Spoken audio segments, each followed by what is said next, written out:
Time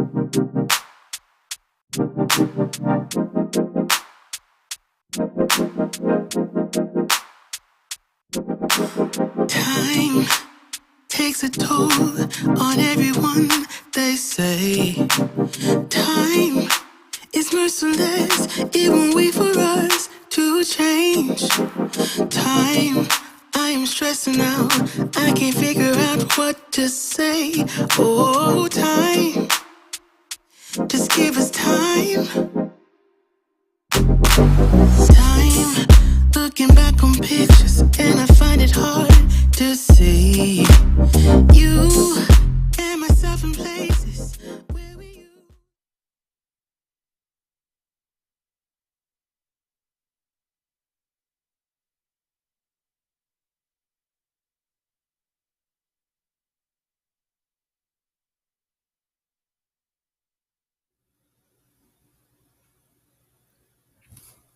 Hey, viewers baffe tubaniriza ku UNN ku program yaffe Zanji every Saturday 4 p.m. UK time. It's always me and Desire Muller. We today, the main topics we're going to talk about is going to be the Iranian Revolution, the Haiti Revolution, Arab Spring. Net we're going to be breaking up. We're going to just forget Tunisia. If we have enough time, we can also highlight the other revolution that happened. I hope everyone is doing great. Kansubide, people which are pushing forward the revolution again amaso. I hope Katunda abatukumira wadde tukimanyi sometimes it's hard embeera gye muyitamu eyo si emu naffe gye tuyitamu eno gye tuli. So Desire, I'd like you to say hi to your viewers. Banaye mbalamusiza. Hi, as Gerald said, welcome to our show Zanji. We're always here every Saturday. Era mbalamusiza kansubire mwenna muli bulungi. Omukama akumye n'atutuusa wano we tuli yeebazibwe. And n'ekirala banaye wetutuuka point whereby wokkiririza history wo na buli kimu ekibaddewo n'amazima tulina okukkiriza mbu now we are consistently in revolution. Kino ekyo kirina okweyongerayo. Mwebale kukumirako, mwebale kubeerawo, mwebale kwekuma, ate mwebale kwagala kumanya. Like mwebale kwagala kumanya kubanga once you know, then the more you know, the more wosobola okukola ki so okukyusa obulamu bw'ogwe ng'omuntu weka naye n'abakuliraanye. So neyanziza, as always, I'm always happy to be here, to be participating in this, and political education is necessary for our revolution. So today, let me hope we all get inspired by some things that we're going to talk about here today, and that we can apply some attitudes to ourselves and our communities and to the strife that we must use to secure our freedom as a people. All right. Thank you, Desire, for that great introduction. So what some of the topics we're going to talk about today are the revolution that happened, why they were very successful, and why some of them failed. This is a good topic. This is what we're also going through.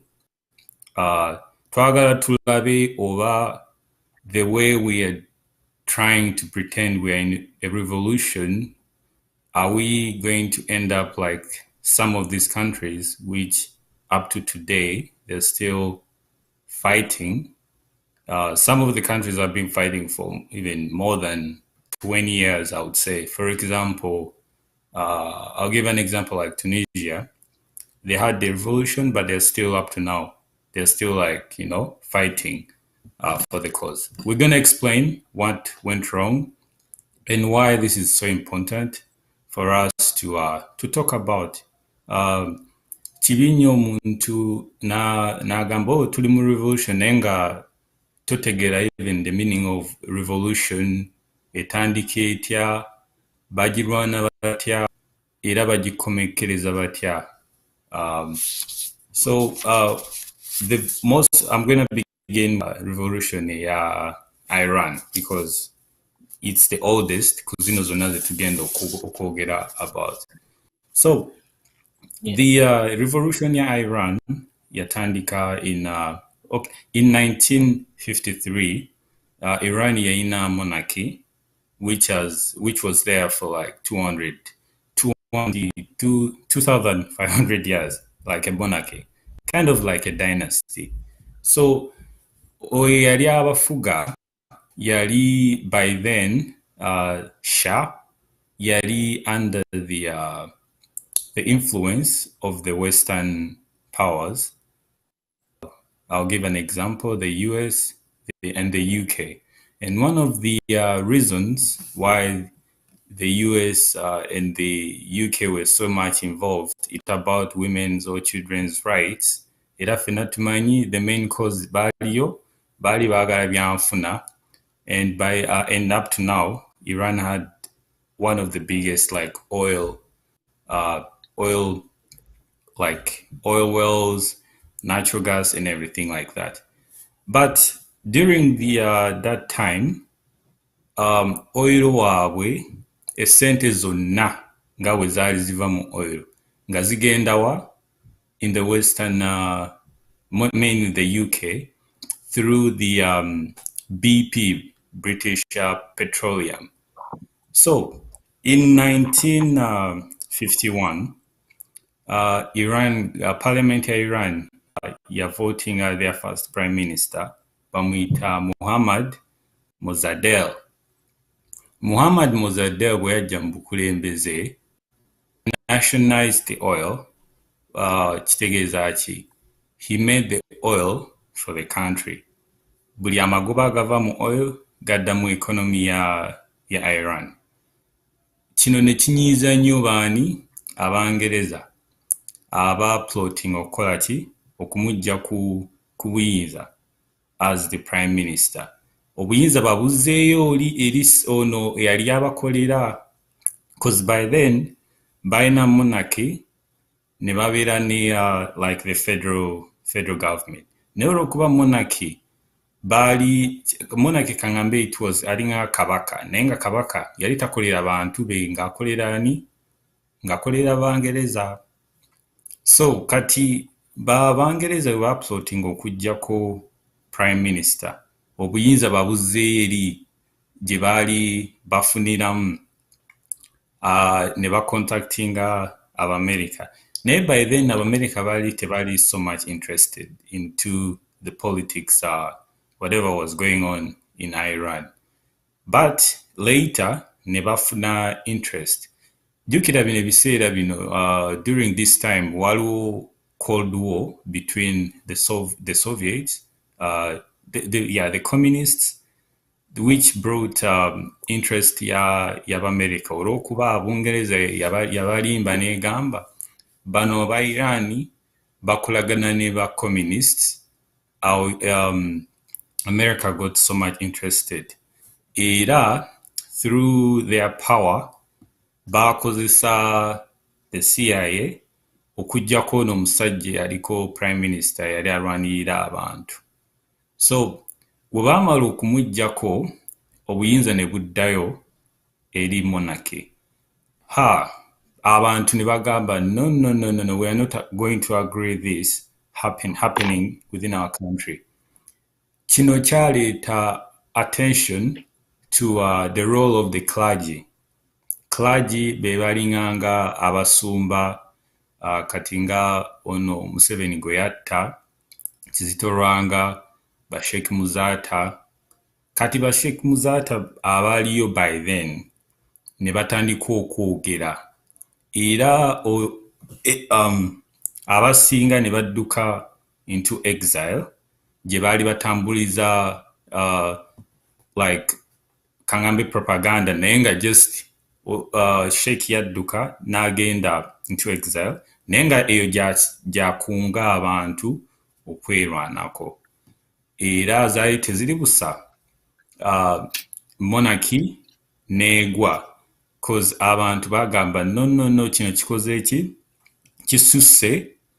Era ono Shah bamwita Shah yaliko by then Abangereza gwe baleeta yali amaze okubakunkumula emyaka 25 mu bukulembeze oluvannyuma nga prime minister bamaze omuggyako. Then the spark yatandika etya? Kati abantu baawulira mbu Shah by then yali mulwadde, yali agenze America kufuna obujjanjabi. Kati bwe yagenda okufuna obujjanjabi ne bagamba tojja kukomawo, era abantu ne beeyiwa ku street. Ono yali akyali eri nga bakyamunyiga ebiwowoolo, abantu ero nga kikoze eki kikutteyo. Kangambe kanku example. Singa during the January elections, abantu nga beekunga ne bawulira mbu Museveni agenze e Zimbabwe okufuna obujjanjabi, anti amalwaliro ge Uganda mugamanyi, age Zimbabwe gatusinga. So I'll give Zimbabwe an example. Ne bagamba bukyagenze tagenda kukomawo. So kati bwe baamala okumuggyako ono clergy Sheikh Muzata waabwe yali mu exile n'akomawo, naye tebaakomaawo, ne bagamba twagala apology okuva eri Abangereza, twagala apology okuva eri Abamerika olwa essente ze babba nga baali bakolagana n'omukulembeze aliko by then. So aba students kye baakola okukakasiza ddala mbu bye baagala bituukibwa, ne bagenda ku embassy ne bawamba abakungu ba America 54 okumala ennaku 4, almost I'll say like 1 year and some months.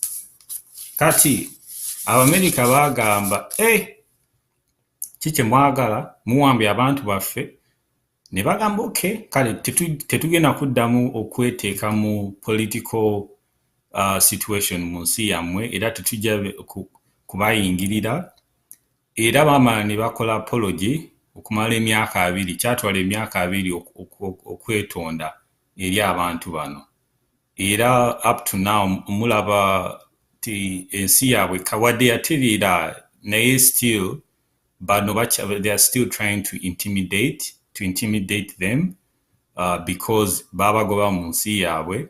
Ate bamaze ennaku like so many years nga they are on their own, depending on their own resources, besides all the embargoes ze balinako up to now. So wadde beerwanako, still baali bamanyi kye balwanirira, era at the end of the day baafuna ki kye baali balwanirira. That's one of the I would say the most successful revolution today. That's why jensoose okuleeta wano to begin the show. The one thing we can learn about this revolution, eyali akulira revolution by then yasuubiza abantu bajja kufuna ensi yaabwe, buli kimu kye babba, era at the end of the day ne bakola ki, ne bakifuna. Then abantu ne bagamba ate gw'ogenda wa? Clergy yagamba nze saagala kubeera politician. Nagamba ate kati tukusigaza batya obeere nga ensi yaffe teddayo gye yava. Kati ne bagenda ne baameninga constitution, ne bagamba clergy cause ensi yaabwe it's most like basiraamu. Ne bagamba twagala obusiraamu busigale nga buyina a big say ku nsi yaffe. So ne bafuna kye bayita supreme leader akulira ensi. Then supreme leader bajja kubeera ne prime minister ne president. Naye nga supreme leader wagamba ono president simwagala, era tajja kufuuka president. Naye nga ate supreme leader tebamu electing. It's bwansikirano. Kiringanga kanku example ennungi oba kabaka n'ayamba revolution n'ebeerawo kangambe Uganda n'efuna obwetwaze once again, then abantu bagamba twagala oba central government iwa bakabaka kangamba owe Buganda, owe Busoga, owe Tooro bonna nga be balina okukkiriza oba president kwe tuba tuvotinze bamwagala oba tebamwagala. Saawa zino Museveni bw'amala okubba akalulu, none of these from the bakabaka betuyina teri amwendosinga olw'okuba bonna like aba threateninga ate some of the kingdoms have been compromised to an extent tezikyalinawo. Kati saawa zino oyinza n'okumbuuza kabaka w'e Bunyoro yaani nga simumanyi naye nga it's not because I don't want to know, it's just the kingdom was like really infiltrated. So Desire, what do you think about the Iranian's revolution in comparison Katinga Uganda Weri? Like how far or how close are we from them? Or what can we learn from such people to liberate our country? I think tugenda kuba very clear as we go on with today's topics, the bigger assignment. Kubanga nze ndooza Uganda twafocusinga nnyo in this revolution is baatulobesa ne tufocusinga nnyo ku Museveni naye ne twerabira mu Sevenism. Eyo system n'engeri eyo system gyeri married to places like the UK, the US, naddala what the assignment is for abantu fe kubanga effuga ebbi teririiwo lwakuba fe abadikkiriza libeewo. Effuga bbi balitusibako in so many ways. So ndowooza kyetusobola okuyiga from Iran is balaba effuga bbi ne bagamba boy bino temube tusibaako. Wano temusigala, wano mugenda. No matter ani gwe tulina oku-oustinga. Bakikola possible only for kubanga fena tulwanirira kintu kimu buli wamu where there is revolution. And that is omukisa okwefuga engeri gye twagala okwefuga. Which is very ironic kubanga that should be a birthright. So ndowooza there is so much to learn, especially on how they handled kubanga ensi endala ejja etya mu makaago nekolera amateeka nekugamba kino kyolina okukola byayimbibwa mu nnyimba zaffe oli ajja ne mu makaago n'akuwa amateeka nga ndowooza kye tuli kulwanisa. Desire, okwongeramu katono ku Iranian revolution after nga prime minister Abangereza bamaze omujjako with the help of the CIA ono gwe baleeta mu buyinza kati nga bwe baleeta Kangame ne baleeta Museveni nga bamaze okujjako Amin yarwanirira abantu. I'll give an example of that. Bakola secret police kati ngeyo gye muwulira SFC.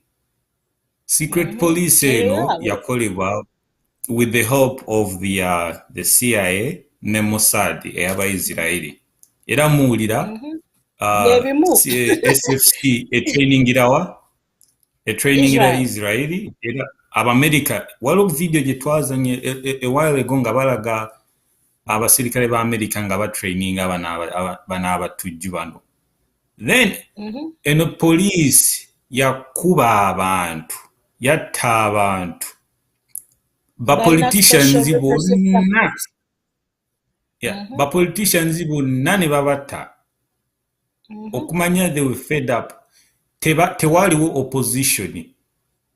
You get that? Kati abantu ne bagamba okay tetuyinaayo muntu yenna agenda okwesimbawo katusigadde ku Masiyono dictate yaliko by then n'abafuga emyaka 25 tewali opposition.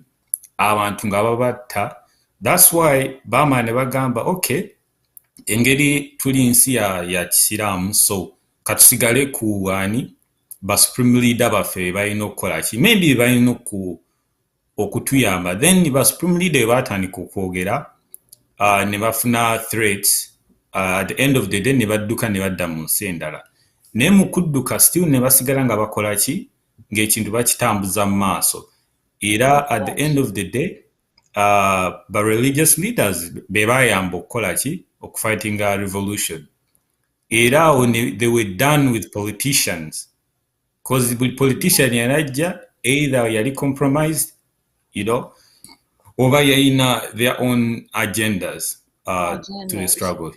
Yeah, you can continue there. Yeah, naye ndowooza what Iran presents is until this day ekintu kyonna kyonna I think kyetulwana globally kati nga kyetwandiyise like the international revolution for freedom, the international fena kyetulwanira it's the same thing with Cuba nga babakubye embargoes nga baba surroundings Israeli, Saudi Arabia bonna basurroundings Iran buli US wejja nekola policy it's always in adjacent to Iran ne Cuba kyekoze but for what kubanga Iran efaayo ku bantu baayo okuba providing with resources kubanga eli left so waliwo bintu bingi whereby fenga Uganda tulina oku understanding kati tulina otandika oku interacting with global politics kubanga tuli in that geopolitical bukyanga twafuna kasita scramble and partition we yabaawo abantu abamu ne bagamba ffe tuowninga wano even before that twayingira the geopolitical kati tulina okumanya how to free ourselves ne tuba neddembe out of that geopolitical. Kati, to make even things funny, during the Prime Minister Yariko by then, we are nationalizing oil. Namujja mu mikono gy'Abangereza nazza oil wensi mu mikono gy'abannansi. Bungereza yadduka mu kooti by then bagiyita World Court nesuwinga Iran olw'okwezza amafuta gaabwe. Kinga kati Uganda netufuna omukulembeze n'agamba okay cause tulina oil naye we don't know what tuwulira baamutunda nga tebalina namusima netufuna president najja n'akyusa ebiwandiiko nazza oil mu mikono gy'Abannayuganda naye olw'okuba eyo company bagiyita batye Tamil Oil eya Bungereza erina obuyinza ku oil wa Uganda ne Total eya France netusuwinga olw'okuba gavumenti ezizza oil mu mikono gy'Abannayuganda. That's the same thing what happened Iran.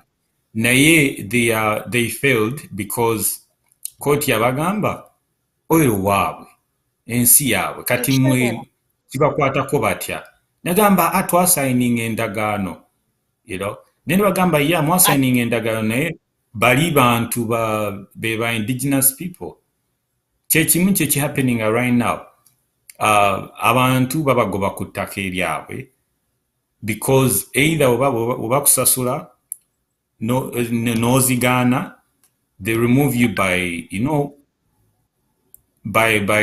force or something like that. So the reason I really like these people basigala ku kintu kyabwe because they were there like the indigenous people era tebakkiriza intimidation of any form olw'okuba Bungereza egambye kino no they stood up on their toes n'agamba tugenda running ensi yaffe paka Bungereza nekkiriza nekola ki nebaleka nedduka even though kuliko zembago biki ne still these people are like so united.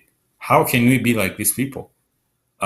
Because waliwo abagamba tetusobola kukkiriza revolution mu Uganda tesobola kubeerawo until Bungereza ng'ekoze eki ng'ekkiriza okuggyako Museveni. No, so mujjako ffe ne tusigala ku nnono zaffe nga Bannayuganda tugamba tusobola okwebeererawo ate tusobola okwerwanirira with or without them. First of all, when these people come tebajja kujja kubayamba nga tebafunamu.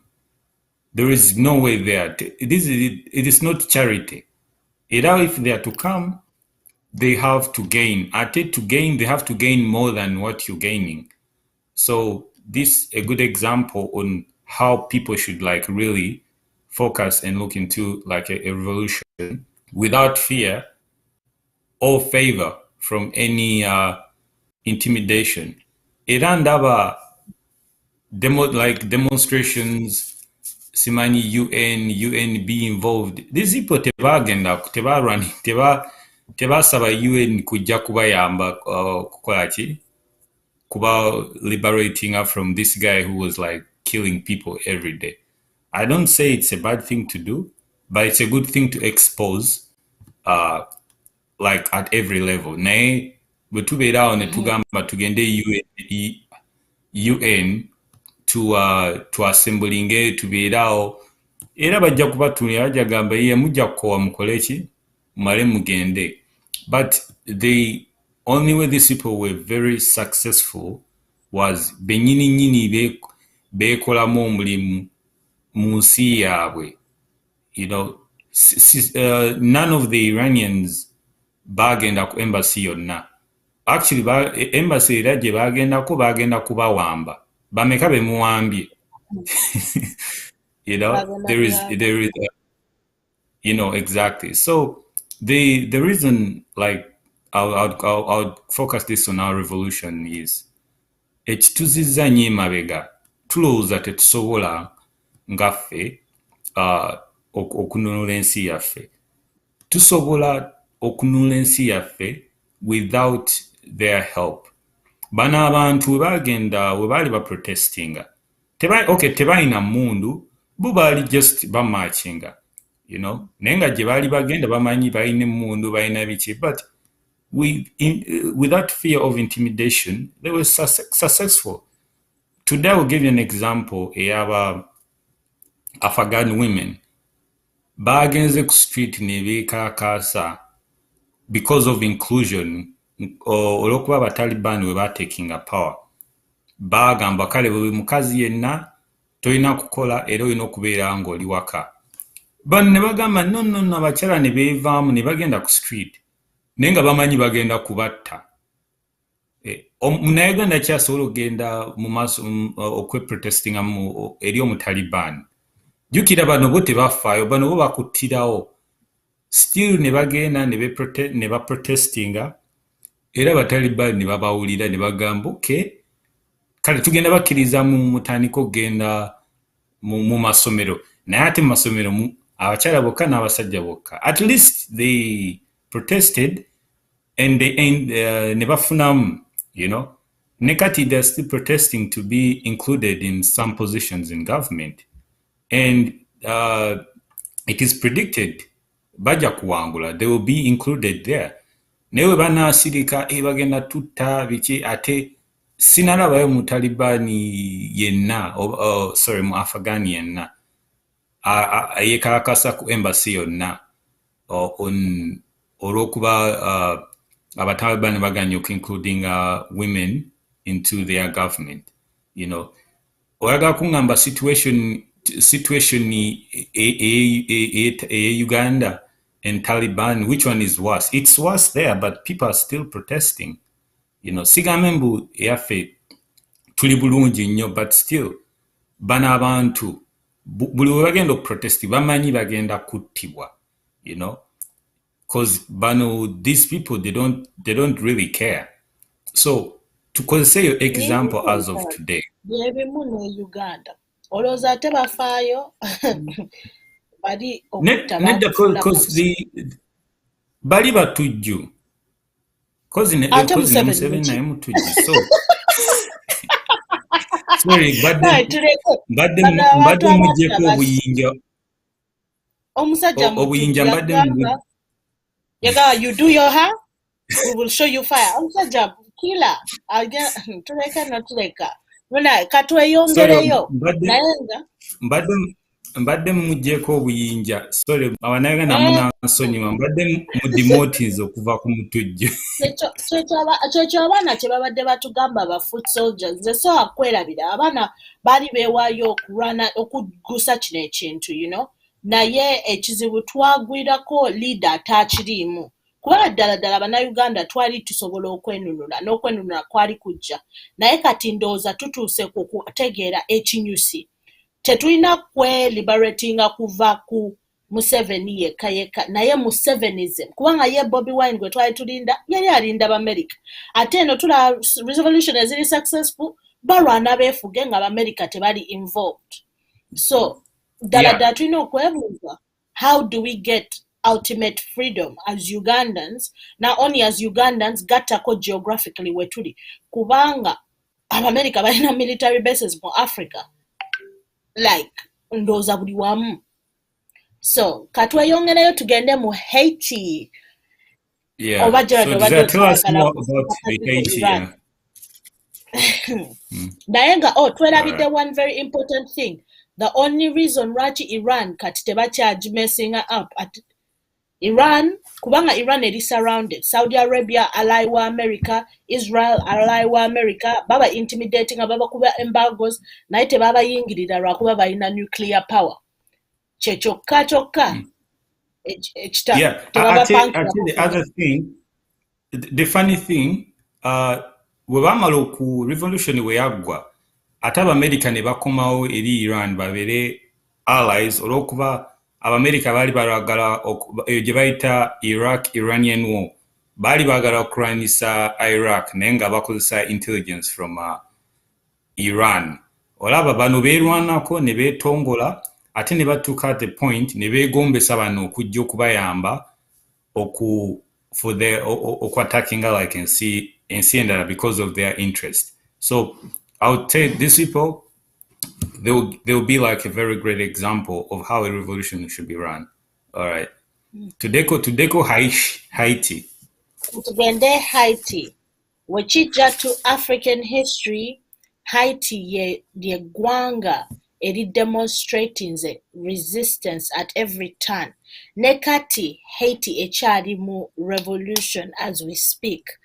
So history wa Haiti lero ngena kwogera ku because they've had so many. So ngena kwogera ku ono omuvubuka eyali president wa Haiti. His name is President Aristo. So kanziremu kantandike history we mpola. So this was so jagala mulabe the similarities between Haiti with American involvement and Uganda with American involvement. Munaye bino ebintu balinga bakola copy and paste sibyange bino byabadde mu history sibyange so mwebuuza Lukiri mwebuuza Muhoozi bagenda kola ki kambabulire story ya Haiti with American involvement okubawonyawo Lukiri so Papa Doc ngena kubawonyawo Papa Doc yajja mu buyinza in 1957 to 1971 ejo myaka emeka Gerald nga 20 myaka 25 nga 25 gesa ani yamuddako nedda ono si ya Papa Doc ono President Aristide naye nga Papa Doc we yava mu buyinza in 1971 eyaddako yali Baby Doc n'adda mu buyinza from 1971 to 1986.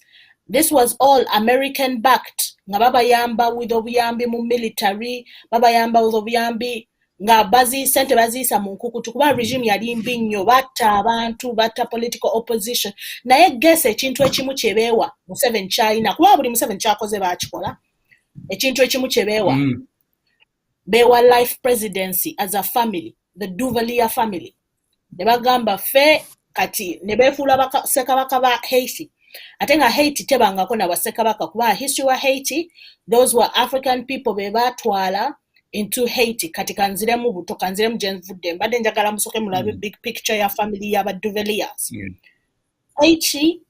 Haiti these were African people naye nga Haiti bajiwa nnyo obuzibu kuba Haiti is the one country in that hemisphere. The Haitian Revolution jukira batwala abantu baffe African people ne babateeka mu Latin America mu the Americas ne babateeka on these islands Cuba Haiti buli wamu just for chattel slavery ne babateeka ngani abatwalayo yali si Bafaransa No, Bangereza, Bafaransa, Portuguese, Spanish, abo bonna they all participated. But then tebakulimba, the whole of Europe actively participated in slavery. Ate byatandika kubanga Omungereza wakolera amaato, well, actually plantation slavery yatandika mu England webakwata aba Irish webabakosa, then webatandika okuleeta abaddu from Africa. See, actually tebali baddu, webatandika okuleeta abantu baffe from Africa nga babatwala mu buddu. Guess ani yasigning endagaano eyakkirizibwa? Yali Pope yasigninga the Papa Catholic God. Church.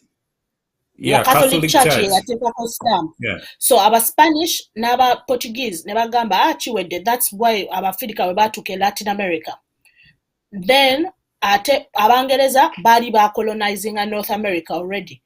N'Abafaransa kubanga Quebec wano Canada y'Abafaransa.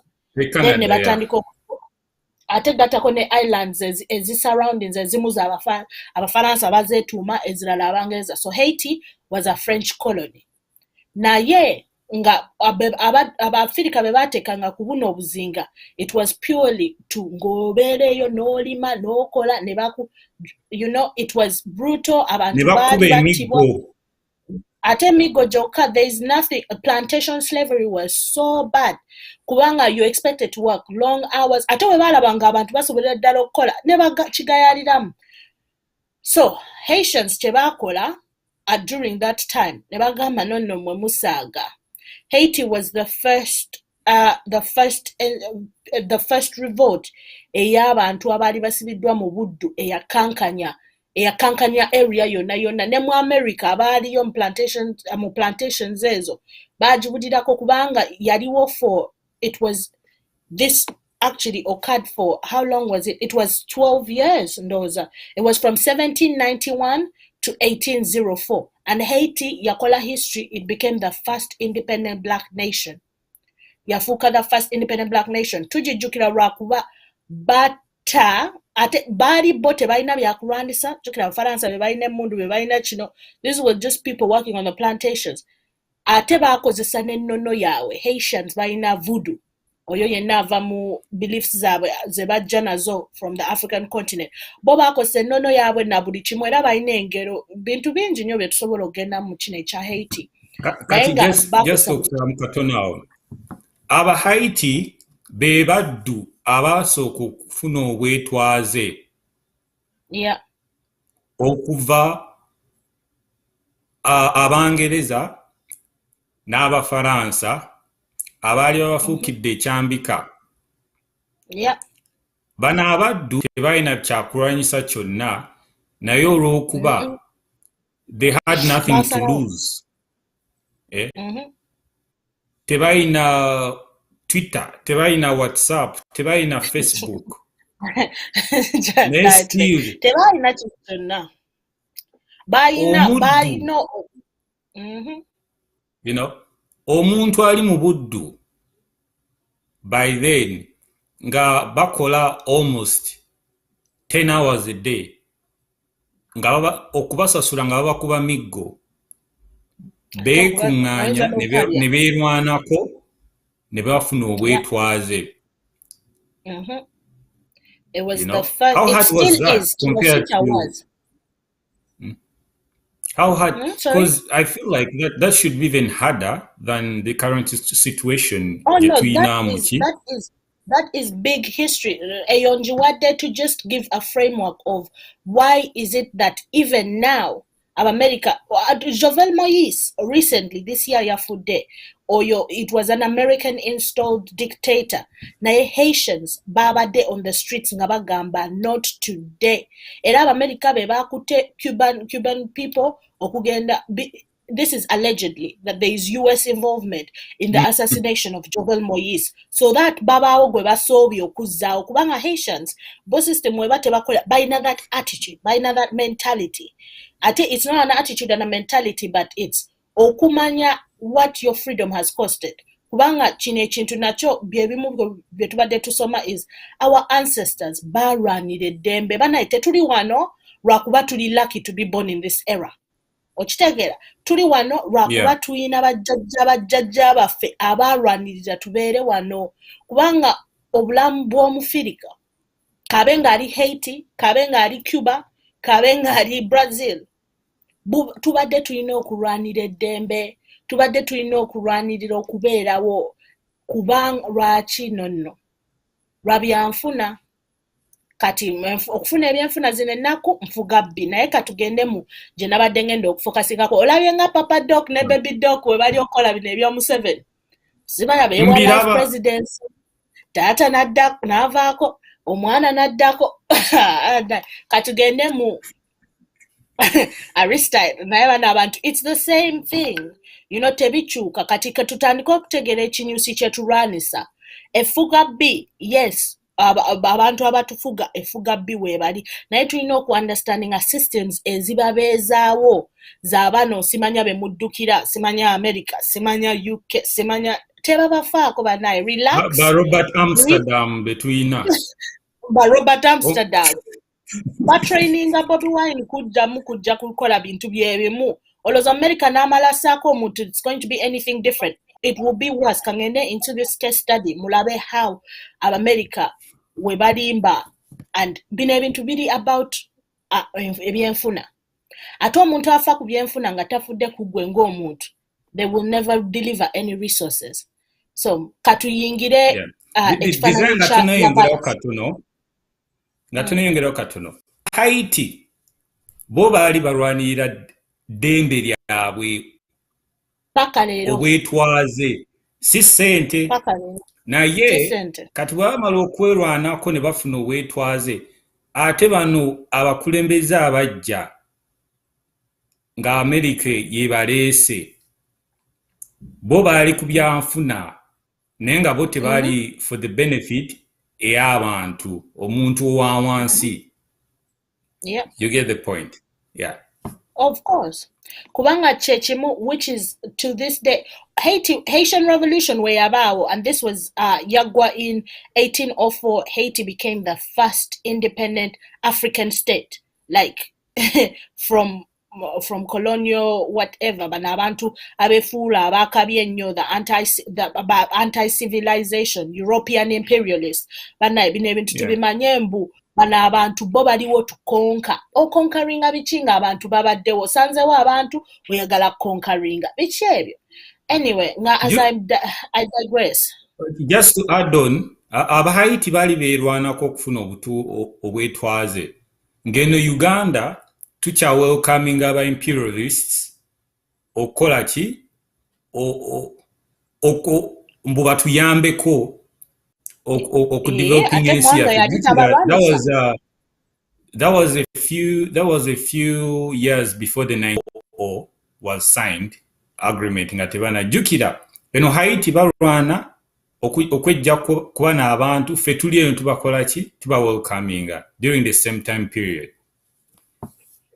ndoza Haitian revolution and that okubaawo kubanga during that period twali tetuna kubanga after that mweyo period era mwaka akadde mugenda okulaba mwanga naye yarwana like African resistance yali buli wamu that's why 1904 African resistance weyatandika okuspreading and olaba n'abali on American plantations batandika okurevolting n'abali in Latin America nga bali ku revolting naffe twali to resisting on the African continent era jukira Berlin conference bagenda di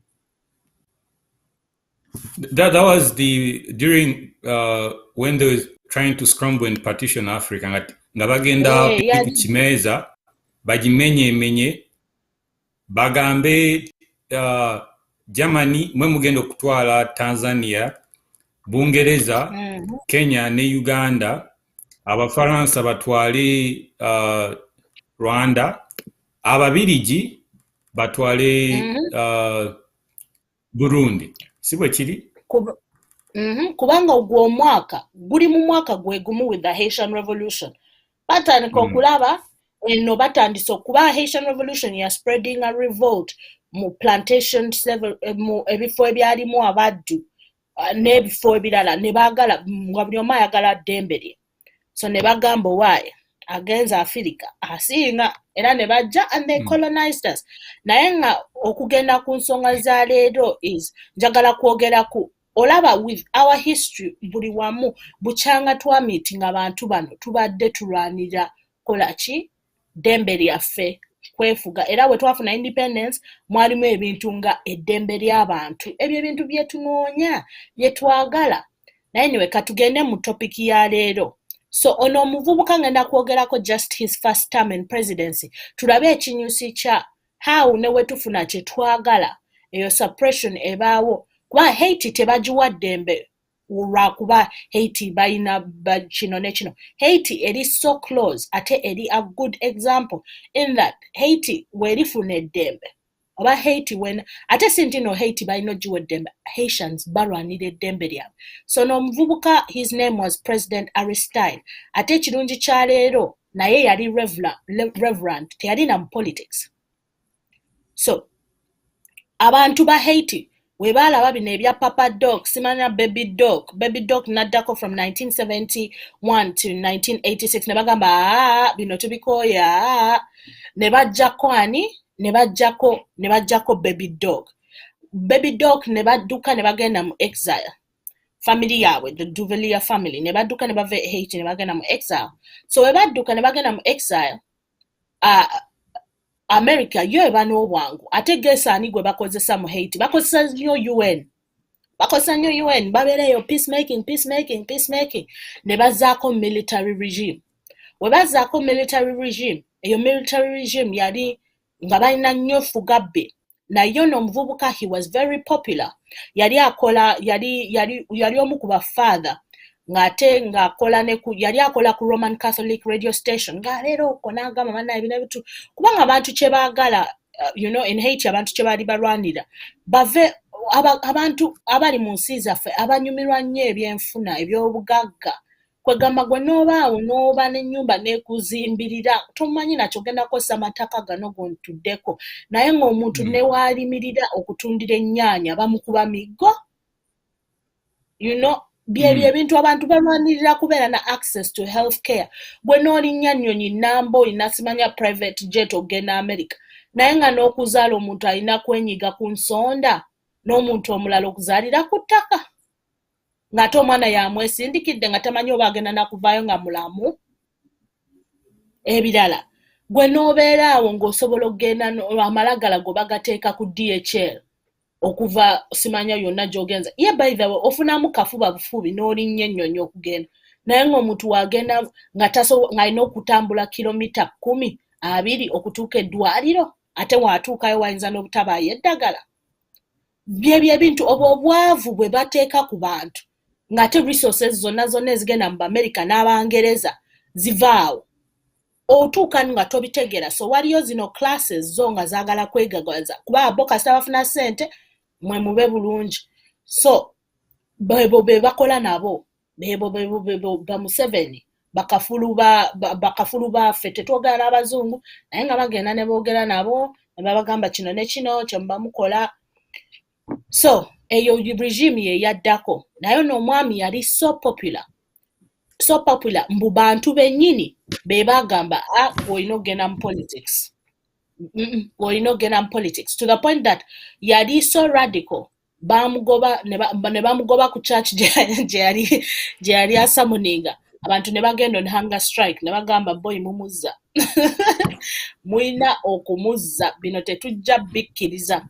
So ekyabaawo kiri nti in 1990 kino kye ŋŋamba mbu mumwe weyandiwangudde akalulu nga byali legitimate ekintu kyali tekigenda kuggweeraawo naddala singa twali tuli ku mulamwa kubanga in 1990 woba oyagala kuleeta reforms ze yali ayogerako which most of those reforms ziri almost leftist ate nga leftist reforms simbi kubanga ziketaringa ku bantu.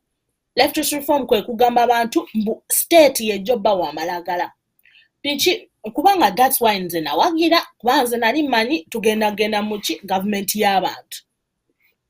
We yawangula akalulu democratically elected in 1990 n'atandika okukola changes literacy na introducing a literacy program na introducing ebintu ebiwerako ne bayanguwa omujjako bamujjako mbiro tatunula mabega we bamujjako in 1991 bamujjako with what bamujjako with a coup we bamujjako with a coup then ne bateekako military regime eyo military regime gye bateekako from 1991 to 1994 yatta nnyo abantu okusinga baby dog ate nga baby dog gwe baali batya yatta mwaka kaseera ate it was an American initiated military regime yatta nnyo abantu in that yasinga ne baby dog ne period ya baby dog so ekyo bwe kyabaawo abantu ne baddamu ne bagamba nedda bano nga buli omu alaba this military regime was so violent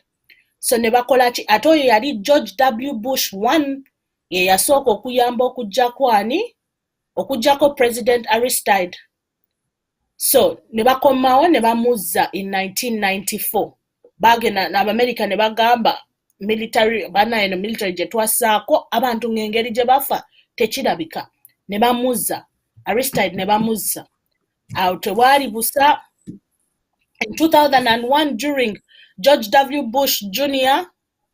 naye n'akola ki ono omwami we yadda for presidents naye n'amulumba ne coup so kyenjagala tutegeere is that zino coups ziri ekinyusi kya leero kyenjagala tutegeere is resistance yaffe nga mu Iran nga mu Haiti bino ebintu si byajjo si byajjuzi kuva dda abantu abasinga tuzza tulwanirira eddembe lyaffe naye ekinyusi tulina okumanya kye tulwanisa kifaanana kitya ojjukira ng'omulangira Jim we yali wano n'agamba w'ofuuwa kando empewo n'evaamu we yasooka okujja she yasooka omulangira Page n'agamba w'ofuuwa kando w'ofuuwa kando tezikira ezikira ekikizikiza wali okirabyeko konze nedda nga nkirowoozaako olwo mukama wakikulaga n'olaba nga kiri awo kisotasota so kyetulowooza kyetulwanisa Museveni tetumanyi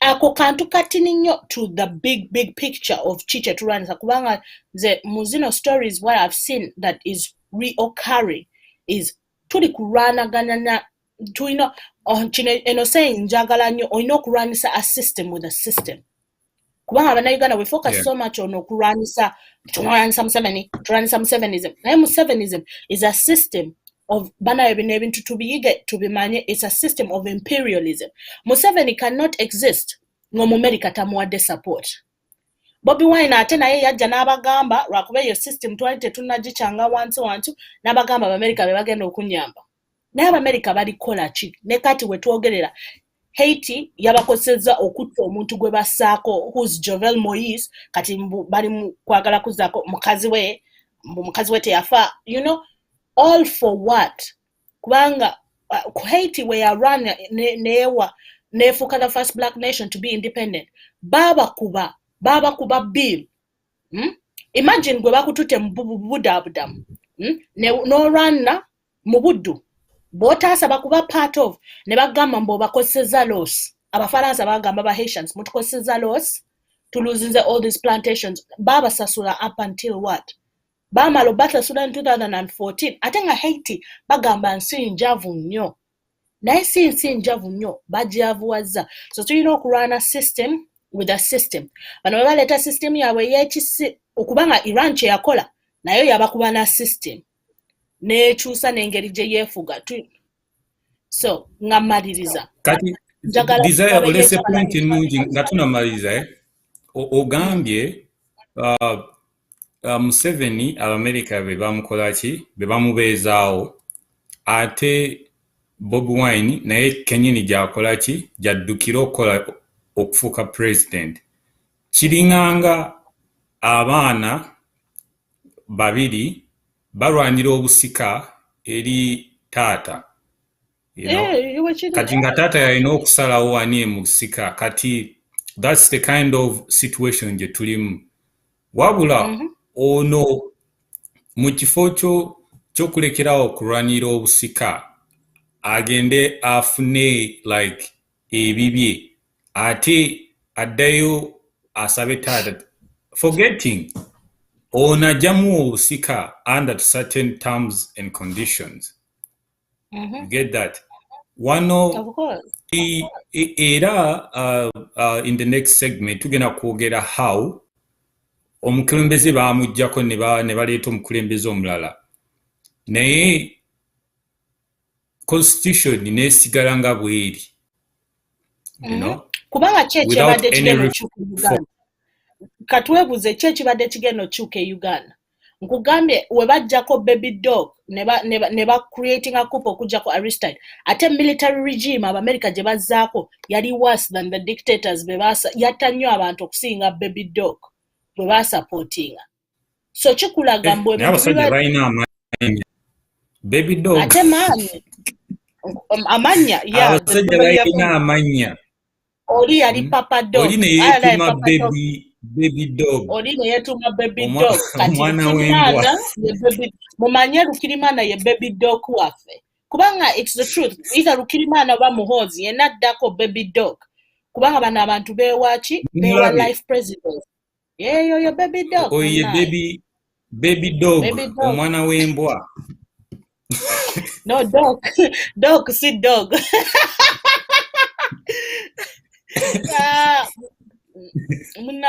Bano bonna American supported dictatorship banaye mukimanye American systems and systems z'Abangereza and all those things by supporting a dictatorship. That's why tulina okufighting a system with a system. And a system ya unitary mugirwanisa with a federal system.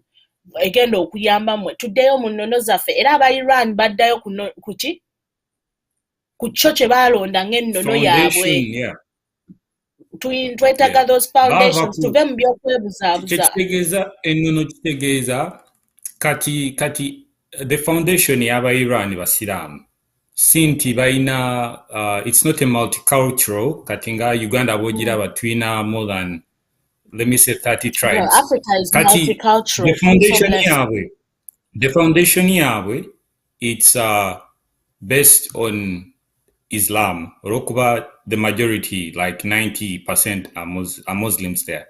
Kat foundation yaffe mu Uganda, olwokuba we multicultural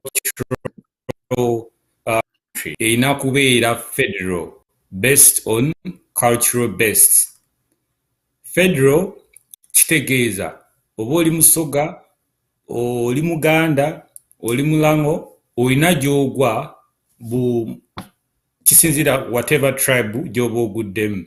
Uganda webanga eri based on a federal system kitegeeza every indigenous native Ugandan interests zijja kubeera nga ze zisooka waggulu, you know.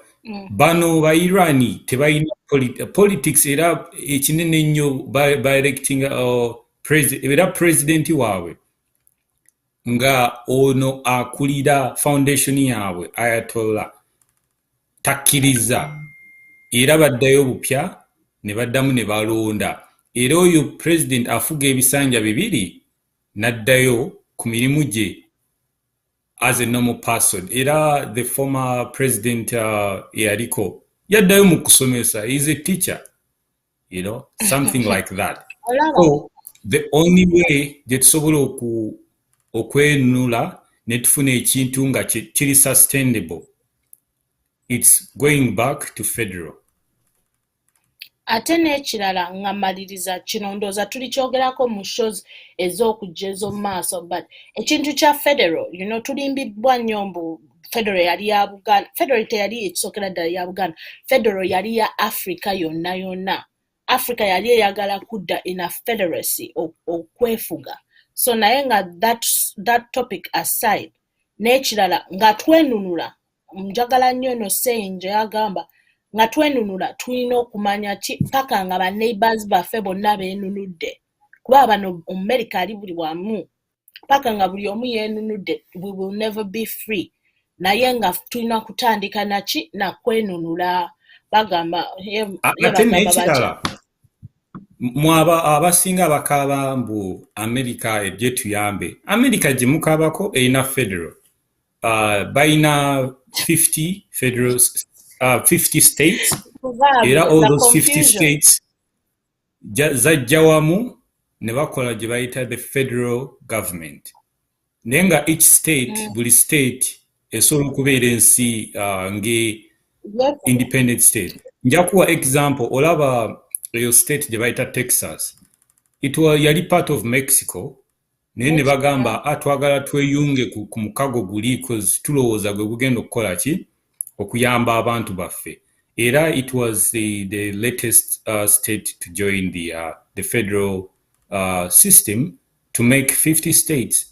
Era abasinga bawa America. No, America, it's made up of 50, I would say like 50 states making the federal government. Era buli wumuulira mbu gavana wa gundi oyo gavana abanga president w'ensi naye nga bagavana bonna bajja wamu ne baworking under the akulira federal government who is the president. So bano betuddukira okutuyamba balina federal government yaabwe, you know. So kwaki naffe we don't do the same thing because tulaba federal works. You know, it has never failed in any country. Most of the countries is like in federal system, they have never failed, you know. So I think that's the way forward. Era buli muntu yenna buli politician ajja nga tayogera ku federal oyo muveeko, you know. So yeah, this is how you can continue. Ngamaliriza mwangu wano is wachi federal chili important is it protects something kubanga it protects jetuva, it protects our indigeneity. Munoza bana abantu tebakimanyi mbu oba with just a president nga yasalawo mbu ebintu bibangwira byebino ebintu bye ba figuring out during colonization. That's why efuga bibali tulemezaako tusobola okulaba ekifaananyi ky'abalavalas mulabe nga aba Haitians webayiwa omubiri, and this is not muno omubiri batandika guyiwa wano juice babadde kino ekintu bakikola over time okulwanirira enfuga bo gye baagala ng'abantu bo gye bawulira beetaaga beesana mannaye we can demand ate nze manyi we have kuba saagala kugamba mbu abaana like abaana baali ready we have just tulina okuddayo in that mentality now nga tutegedde mbu America gye mwali mulinda n'Abangereza be twali tulinda tebalituuka tebali ba in your favor ako kaalinako kawaani, you know. Ate eyo yali egenda tuzza mu nfuga nga si yanaafuga nga bantu balala be bakola ki be bafuga kuba abavubuka bavuddeyo ne balwanirira nze bw'oba mukulembeze olina okwogera ku ffe ng'abantu kuba ekyo kye baatuggyako tebakituggyako but omanyi omuntu wayagala okudominate nga n'ataking away your dignity muffe tetusobola nakwefuga tetusobola nakubaawo ng'abantu nga tetufunye buyambi. Ebyo byonna balimba twerwanyeeko kuva dda okwerwanako okubadde kuva dda ate ekye tulina nga advantage abannayuganda tuli waka tuli mu terrain yaffe. That's why kati batandise okufubutuka bu articles simanya coups zisuse Africa coups zisuse Africa batandise okutya batandise okukankana ate okwongera ku kigambo federal ne Bungereza eyo gye mulaba China federal Queen we Bungereza yakyali supreme leader mu nsi 15. Australia, era bw'ogenda Australia bagamba Queen yafuga. Bw'ogenda New Zealand, Queen yakola ki? Yafuga. Bodduka nodde Canada, Queen yafuga. Bodde Jamaica, Queen yafuga. Bodda Scotland, Wales, Queen yakola ki? Yafuga. Naye nga wansi babeerawo basimanyi ba prime minister naye nga bonna abo they work under who? Queen. Ensi 15 today, you know. Mwiza ogamba afuga Bungereza yokka. No. 15 countries. It used to be 16 naye eno nsi ne Barbados in the Caribbean ne bagezaako okukola ki? Okugivaamu. But the monarchy still has a federal system. Yeah, nga tumala sagala nze mbawe information bu yono yokka information njagala mugende bino ebintu mubyerabireko, so leero tugenda kuba recommendingira a documentary which nze I encourage you okugenda okugiraba kubanga temulina otegera wano twasomesebwa obwenge naye nze ndooza omuntu eyasookola ddala okulimba y'omuntu eyasalawo okujja ku mitala w'amayanja Africa neyeefuula Katonda neyeefuula yembu tategedde mbu waliwo abantu discoveries byebimu Columbus yakola na America yajja n'agamba bannaye wano you know bakosa kino ekigambo discovery John Speak yajja yali Kenya ng'anoonya Lake Victoria ng'abuze. Then balokozi ne bamutwala najja neekanga ali Buganda ne bamutwala ku nnyanja era ebitabo bigamba ye musajja yasooka okukola ki okuzuula ennyanja na lubaale n'agituma Lake Victoria naye nga jjukira yali tamanyi nawe eri abannansi ne bamutwala ne bamugamba yeeyo nezireeta Albert mbwe ya discovering Lake Albert naye nga bannansi be bakola ki be bamutwalayo. So it's very like it's funny how bano abantu gye bakoze ki gye batu brainwashing even to believe that these people were the first to discover, you know. So zendozo obwenge tebwatandika dda. I think obwenge bwatandika dda. No, kubanga the first lie was to hide human sin. Nze njiyita waliwo abantu abagiyita the original sin. Era bagamba okutandika okukosa kubanga ebyo tuli byogerako na another show kankomye wano kubanga eyo mboozi luwanvu, but wemba mwagala mugende mulabe documentary wewaba wasobola ogiteeka almost mu comment box bagiyita Aristide An Endless Revolution eri by Nicholas Rozier. It's a Nicholas Rozier film. Eyo ejagenda in details lies ze bagamba zino mass media ze tulaba. Donald Trump yavayo kugamba fake news naye nga yayinako koka point. Bino media is very important ate gye bakozesa okulimba. So yinza ogenda n'olaba New York Times gye mwagala kati nga yali eyogera racist things just 50 years ago. Neweewuunya ate New York Times ebadde etulwanirira kino kye yali erowooza ku Bafirika kiki kino. Kati njakuwa example omuntu ayinza ogamba fake media ate how can we get information. Kati mulabeyo simanyi France 24 yaliwa ng'abantu babatta, you know, mu election tebaaliyo baali babimanyi naye nga they just kept quiet.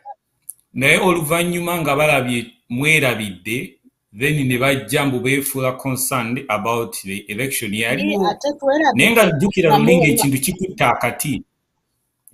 kikutta akati baali tebalina kye boogera era mulinde BBC eri kumpi naye okukola ki kujja ekolezi interview zaabwe beefuule mbu they are very concerned about the you know Abannayuganda. So that's ekyo kitegeeza nga bagamba fake media, you know. Si ate n'ekirala ekyewuunyisa it's like si nti nno abantu beerabidde, abantu bali mu kunyiga biwundu we bavaayo kye bayita whenever there is resistance Abannayuganda nga mwaresistinga era nze mbeebaza kubanga mwaresistinga just kye twali tuvugirako kyali si kyekyo like Abannayuganda mwasituka like you know tugamanya omusirikale naye Abannayuganda mwasituka twabalaba nabalaba nange nava gye nali twasituka ate tukyasobola okukiddamu. Ogambye Abannayuganda tebeerabira no tebeerabira baali banyiga kati tebeerabira banyiga biwundu no so sawa zino olowooza kyebakola bakya sirowooza mbu abantu beerabidde naye engeri abantu gye baakosebwa abantu bafiiriddwa family zaabwe abantu bali mu kunyiga biwundu ate on top of this is how repression works muvaayo ne mu resisting ne mulaga amaanyi gammwe then we balaba amaanyi gammwe ne batandika obbanyigiriza wa amaanyi gammwe gye gaavudde kati tebatadde bintu zino conversations ejja kuwanva mwabaweereza simanyi abasevinga ssente ku mobile money oba mwabaagala kino mwabaagala ettaka kati ettaka lya Buganda balitwala telituna mabega ba foot soldiers be baayoola awo amaanyi gaffe we gaali abaana abali mu kudduka awo amaanyi we gali bano bafaatha abaavaayo bamuzaata abo bonna tebabasaanyaawo that's how wolaga resistance then they start to repress then ne reforming ekintu kati balinda reform bagenda kifaananya batya naye ngeno this is a longer discussion to have naye nze ndowooza kati abantu si nti no beerabira naye people are disappointed rightfully so tuyinza batya okuwagira n'okola kino abantu bali kunyigiriza biwundu nfiiriddwa abakwano bange bonna nfiiriddwa family abalala bali mu makomera ne family yabwe temanyi abantu baavuwadde waliwo oli nga yateekayo bizinesi ye yonna omuntu ali disappointed yali okukola birthday kale nedda nze njogera ku bannayuganda soogera ku bano that elite class eyagala okwegaggawaza ate nga eyitidde kalulu ka muntu wa wansi njogera ku muntu wa wansi obadde oyogera ku bali abo kati tukyanabogerako anyway katweyongereyo bannaye tugende mu bulango tulina okugendako mu bulango entudde obedda naye simanyi abo then after that tugenda kwogera about the Arab Spring. Arab Spring is so wide naye tugenda kwogera about the Tunisian one because it was the first one. Yeah. Produce? Okay.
All right, welcome back to the second part of the show. Tubani Zanyo. Tuogera ku revolutions ezibaddewo. So sinetwogera ku ya Tunisia. So netwogera ku ya Iran because it's one of the oldest. Desire not to elaborating bulungi nnyo eya Haiti. Then next tugenda kwogera about Arab Spring, and we're gonna begin with the Tunisian revolution. So one of the key points to get the revolution, twagala mumanye what really happened and what these people did and whether bali successful or baba failing. Because most people, some of the people here like revolution, ba kachimanya neinga. Some people they need to bagala tuba omuntu abanyonyere bulungi what does revolution really mean because abantu abamu lero agamba tuli mu revolution enkyagamba tuli mu struggle so twagala to separating ebintu between the meaning of a revolution and a struggle is way different from a revolution. You cannot compare tomatoes and apples and still call them fruits. So, tugenda tandika our next segment. Tugenda Tunisian revolution. How did it start? The Tunisian revolution was sparked by a one man He was a street seller. Bwe yeetekako omuliro. He was protesting for increased unemployment, mainly for the youth, and he died. Bwe yafa, the country didn't remain the same. He became a martyr. Nga bano be mwine na mugongo. The whole country marched to mourn his death and at the same time to celebrate a new era. In one of the interviews with the family members, they were actually happy it happened because he woke up, like he awakened the whole country. We bagenda ne bakola interview eri abazadde be, ate abazadde baasanyuka bagamba ye afudde muzira olw'okuba atandise ekintu ekigenda okununula eggwanga. Baali bakaaba naye nga at the same time baali basanyuka. Yes? Jjukira abavuzi be bodaboda abeeyowaako ne beeyokya olw'Enkuba-2 wekyabaawo mu Uganda. Ebyo byagenda wa? Bano aba revolution baakivuga batya? No, kyogereko kubawonya. Yeah. Kati so tugenda kujja. So the main point is revolution etandika etya? Wuno omusajja yetekako omuliro. Ye yagamba nze nkwoyo okubeera nga nkola nnyo naye nga tesifuna ate nga tewali mirimu, n'akadduka kentaddewo KCC eze neekakola ki neekajjawo. Neyetekako omuliro mu City Square yaabwe. Zaayi tezibuusa. Ne bafuna maiti ye ne batambula nayo mu kibuga ng'abantu bakaaba ate nga bwe basanyuka, nga bwe bayimba ennyimba ez'okwenunula ngaffe gye Bobi Wine ke yakola Ballot of Bullet.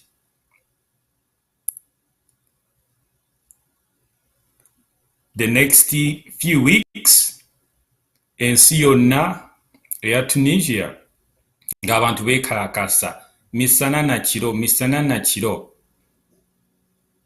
President eyaliko by then n'adduka Ben Ali n'adduka n'adda n'agenda mu exile,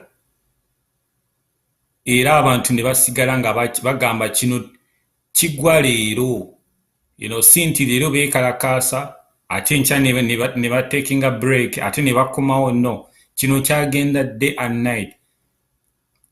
Abaali batasobola kwekalakaasa ng'ogenda n'ofumba emmere n'ogiwa abakola ki abagenza okwekalakaasa. Abaali bakola emisana nga beekalakaasa kiro, abaali bakola ekiro nga beekalakaasa ki misana. Era kino kyafoosinga Tunisia okugenda mu elections.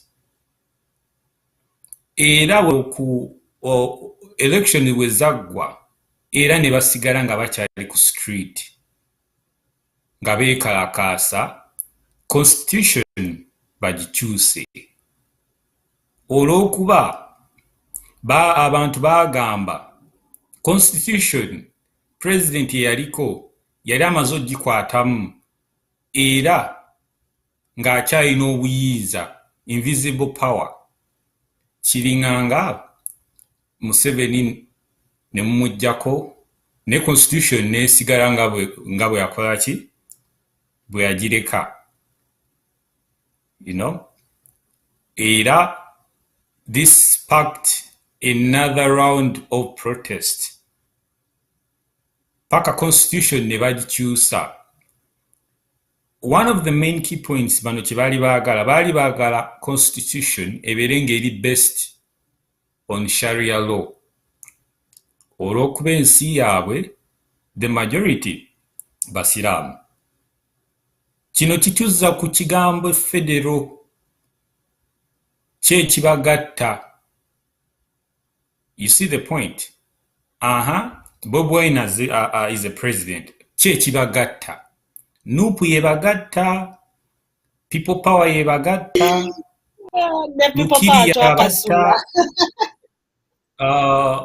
Katana yabagatta. Joe Sonyonyi yabagatta. Oba mukama waffe Seggirinya. Murwanya revolution n'ekyo ekibagatta. What next? Mathias Mpuuga yatugatta.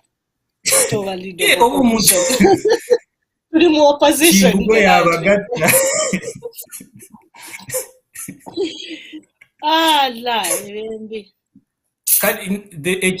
Ekibuuzo ekinene ennyo kyekibagatta mmwe ng'Abannayuganda nga mumaze okuggyako nakyemalira.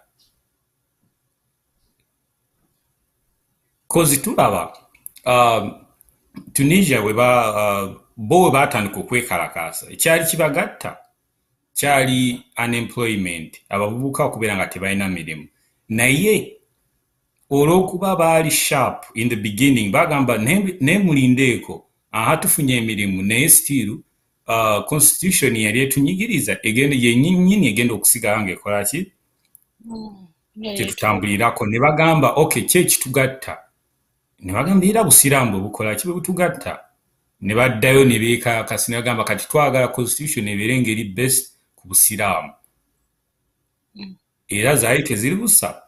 Ne baddayo ne bagikyusa nedda mu ki ng'abannansi bwe baali baagala constitution ebeere. Era during the mu revolution yaabwe the most famous musician Radai Dimo Radai by then yakola akayimba ka revolution ke bayita Dimo Dima. Era abantu we baali bagenda okwekalakaasa nga bayimba akayimba ka revolution. Kati nga Museveni we baali bajja n'abakomboozi nga bayimbwa omuntu nakola ki nawaaka nga kekabazaamu amaanyi. Era keka kayimba kaali kaki oba baabitusomeseza ki mu primary school kubanga nali ndooza olutalo twaliva Museveni yaleeta otulo. So ono omuyimbi kaŋŋambo ba kamiliyoni waabwe yagamba nze kale sijja kukola kyamaanyi nnyo kankoleyo akayimba ka revolution. Abantu baba bagenda okweka mugende muyimbe kana kayimba.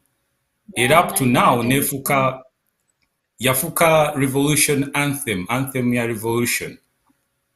Era kino kya driving abantu bangi to be interested mu revolution. The other thing, after Bobamala okuleeta a new interim government, ne bakola kye bayita reform. Ne bakyusa buli kimu ekyali kikoze ekyasobebwa ono dictator Ben Ali yaliko okumala emyaka 25. Bano bu dictator waabwe tasukka myaka 25. Naye waffe ali mu myaka 4. Bali bagamba emyaka era ono yali ono wa the good example gye twasuse ne tuleeta owa Iran yaliko 25 years. Era abasinga bano tebasukka 25. Bagamba kino kikoze kisusse. Naye wammwe ali mu myaka 4. So kati the main point of why we're talking about this is twagala tubalage how a revolution can be successful and how to spot a fake revolution. You get the point? Bano revolution yaabwe yalimu okumouninga bakuyita batya mu Luganda, like omuntu ng'afudde yalimu okukungubaga eri abo abaali bagenda nga bafa nga baprotestinga bagamba gundi afudde ng'era we bagenda ku street babeera n'ebipande by'abantu abattibwa tewaaliwo you can add on that. So ninde kansoke nkubuuze kati ng'omanyi nga twogera ku bino nga ndowooza ku bifaananyi byonna abantu baavangayo wamu okulwana bareleasinge abantu baffe be basibye nga Bobby bamutute mukomera naye ddala anyway no waaliwo during process ya togikwatako abantu we baavangayo ne babeera wamu naye ndowooza kati kyetulina okumanya kati ng'Abannayuganda zino zonna ze tugenze twogerako revolution eba y'abantu teri kintu nga bino mubindekere era wano temulowooza mbu lwakuba Gerald ali wano ku UNN yalowoozezza kino n'ekiri mbu yagenda okutuusa Uganda gy'erina olaga zonna revolution ze tuleese wano leero bannaaye we are a people abafirika be basooka okuintroducinga to revolt in the masses tuyina muntu fenna tulina okwekyanga teri bya bino mubindekere tubikulekera nga by the way tetwalo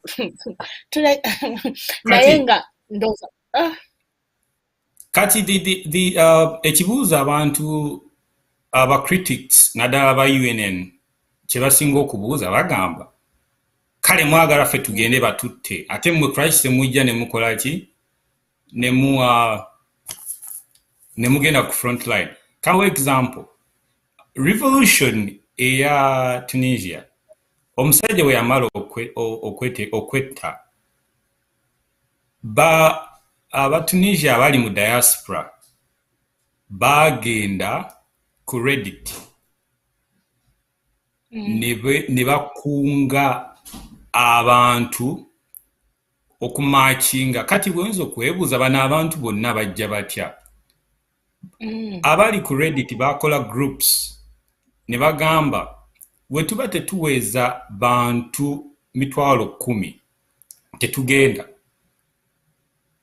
kozi mugenda abantu 100 era mwenna bagenda bakola ki tekitwana deka 10 mwenna baba bamazeyo era ono one of them yalina blogger yakola group ku Reddit n'agamba kati ku group omanyi sometimes waberawo event omuntu atekawo wali omuntu atikinga going or not going yagamba kasita tetuweza abantu 10,000 tetugenda Abatunisia ne bagamba olw'obulungi bw'ensi yaffe abantu 20,000 be bagamba tujja kugenda ku 10,000 gye yali agambye kale n'owulira bino n'olowooza ku bloggers baffe bino byonna biri fact no byaliwo it's recorded history 10,000 bye yasaba this is how it's organized si nti olw'okuba gundi agambe tugende olw'okuba gundi agambe eri mu drone kati kanku example what really happened mu Uganda Bob Wine we agamba tugende tulumbe how organized was it because abantu bagamba kano si katego tugende batukwate. You get the point. Especially babadde bakyabakwata. Mundage message yonna egamba like twagala like mobilizing abantu. It was just one morning tugende mu kibuga. Iye abantu bagamba how? Zero mobilization? Era we agenda mu kibuga waitawo dakika 5 ne bamukwata. Basajja batu abali batunda ebinyeebwa baboda abali bagamba emitima gyakaluba ne bakwata within 30 minutes ne kigwera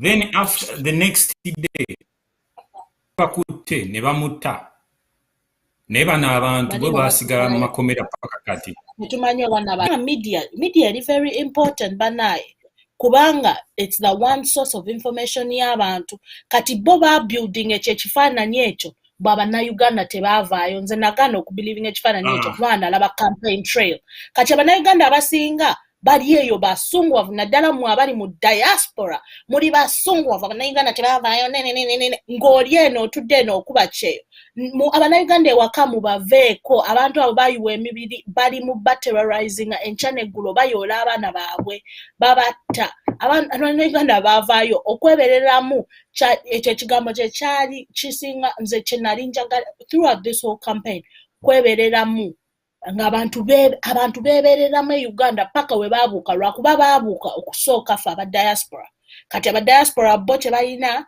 mu media yabalaga ba bloggers babalaga Uganda tebali serious Uganda batititi ate batuteekamu kino Baganda were cowards Ugandans were cowards. There's even articles nga ziri written Ugandans are cowards. Oh, why? If we were cowards, why did it take long for the British to colonize us paka 1900? Mani bino ebintu bye batulimba more you learn if we were cowards lwaki kabaka mwanga yarwana nga balina namuteeka mu exile. If we were cowards, why are we still fighting till this day? Wetuba tuli so much of a coward country. So diaspora banaye mweddeko. Yeah. So I think that was really one of the last time when people when we gezaako ogamba abantu bagende ku street. It was a good idea, but it was not well organized. To me, I think it was a setup.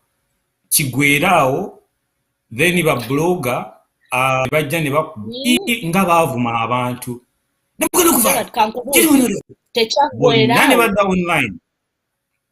Tekyagwerao wezeemu n'ekibuuzo mbu it was a setup kigwerao tekyagwerao batugambe cause nze ndaba ekyo it was omanyi essanduku y'omufu that was the last nail in the coffin ne bagamba kino ekintu tukivuddemu batya ng'ate tetwebulemize naye nga tubulemize bo just show up obayite ku last minute baga no showing up then ogambe it's their fault. Era up to now bajja gamba Uganda muli batitiizi temwava omusajja watu n'agenda ne bamuyuza amasuuti gwe bayuziza essuuti ne bamutta the next day. Actually bamutta even during the night. Kati bano abalala be bakwata abaali batunda ebinyeebwa. But we don't even know where they are. Abaana b'abantu balibwa batuddiza abantu baffe. The fact that bano abantu tebarecordinga n'amannya na identity z'abantu be bakwata kikulagira ddala obulagajjavu. You know, tebateeka any value to these people's lives. Nengamba ate kati mwagala tufuga nga yeno kye nabagambye military eyaddako after Papa Doc yali even worse. Kati nga tuze ku Tunisian revolution, why it's very nze njagala nnyo actually because Tunisian abali mu diaspora bazannya omulimu gw'amaanyi nnyo. Mobilizing abantu through fundraising nga abanupu gye bakoze kirungi nnyo ne mobilizing strategically, you know, so that every time we bajja okwekalakaasa nga police yekanga bwekanzi gamba bannange ati bano abantu bonna baavuddewa, you know, because everything was well planned by the people in diaspora. Nga tuzze ku side ya Uganda abali mu diaspora bakola ki? Bali mu zi boat cruise, bali mu zi, you know, zi birthday zifuse zi birthday, you know. Uganda house yafuuka apartment yawe apartment B. Bali mu zi zino zi conference baziyita batya gye bawa ebirabo simanyi ebirabo bagaba byaki I don't know, but bye balimu, you know. So I'm not criticizing anyone ogambo birthday kibi nnyo No, si we have to kirungi critically analyze the situation we're in. yeah, si kirungi si kibi kutendereza birthday, but taata mubigula birthday yabaddeyo 2 days ago. Mwamulabyeko abantu bonna, you know, obanga nze actually I just even knew like a day after, you know, taata mubigula naye alina birthday naye ezammwe